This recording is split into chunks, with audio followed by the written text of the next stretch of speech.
আছে।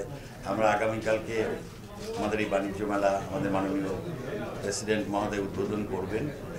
তার আগে আপনাদের সাথে কিছু কথা বলা, আপনাদের কাছ থেকে শুভকামনা চাওয়া, এবং আপনারা চাই আমরা যে এই যে কথা বললেন এর মধ্যে আমার আরেকটু কথা আছে, সেটা হলো শুধুমাত্র এই সংখ্যা বা ডাইভার্সিটি বা কিছু, তার ছাড়াও কিন্তু এটা মানুষের এই মাসটা জুড়ে মানুষের কিন্তু একটা বিনোদনেরও, বেড়ানো, বিনোদন দেখা, এটা একটা বিশেষ আকর্ষণ থাকে।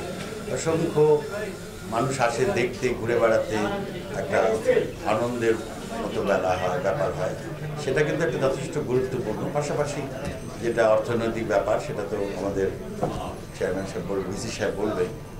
তো আমরা চাই যে আপনারা আপনাদের লেখনী, আপনাদের প্রচার দিয়ে এই যে মেলাটা হচ্ছে এটাকে আরও বেশি আপনারা মানুষের কাছে পৌঁছে দেবেন, যাতে করে এটার মানুষ আসে, দেখে, এবং আপনাদের বিভিন্ন মাধ্যমে এর গুরুত্বটাও আপনারা প্রচারে নিয়ে আসবেন।